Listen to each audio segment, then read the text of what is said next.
Alright guys, how we doing today? Today we're going to start reading Magic Treehouse number 2. Magic Treehouse number 2, and this one is called The Night at Dawn by Mary Pope Osborne. Now I know I had one group that read this book already. Don't spoil it for anyone else. I know you've already read it. It won't last very long. And then we're going to read number 3, which I know no one has read. So get to number 2. Just that one group. Don't say anything. Don't spoil it. Number 2, The Night at Dawn. We see Jack. We see Annie. We see a knight with his sword and armor on top of a horse in front of a castle. Whew. Let's see how this one begins.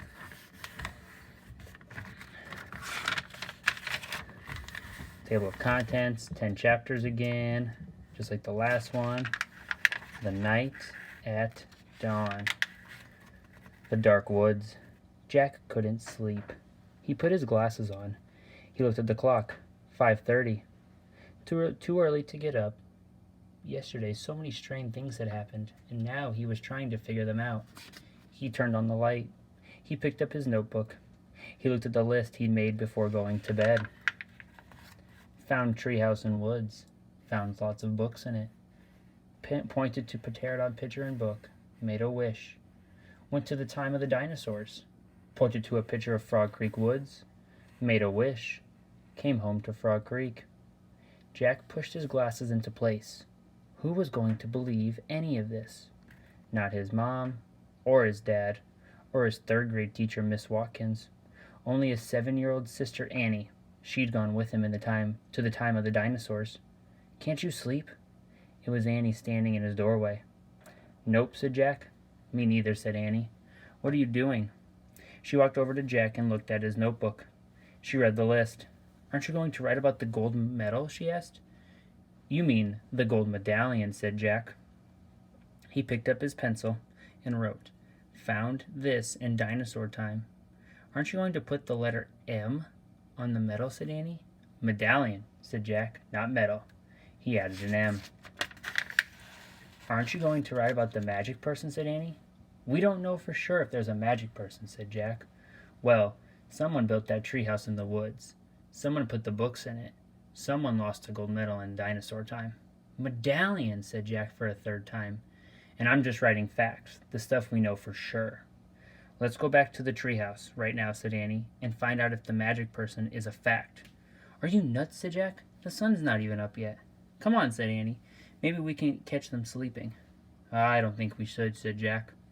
He was worried. What if the magic person was mean? What if he or she didn't want kids to know about the treehouse?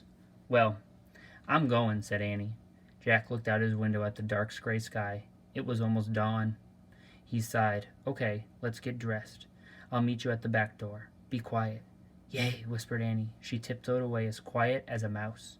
Jack put on his jeans, a warm sweatshirt, and sneakers. He tossed his notebook and pencil in his backpack. He crept downstairs. Annie was waiting by the back door. She shined a flashlight in Jack's face. Ta-da!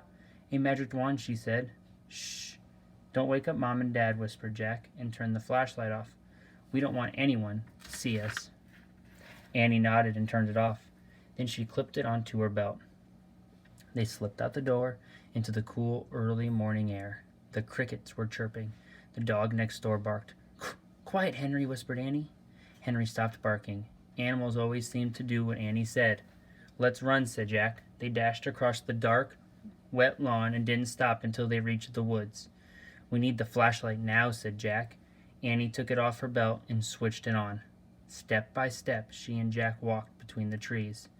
Jack held his breath. The dark woods were scary. Gotcha, said Annie, shining the flashlight in Jack's face. Jack jumped back. Then he frowned. Cut it out, he said.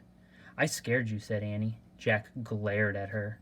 Stop pretending, he whispered. This is serious. Okay. Annie shined her flashlight over the tops of the trees. Now, what are you doing, said Jack. Looking for the treehouse. The light stopped moving. There it was. The mysterious treehouse. At the top of the tallest tree in the woods.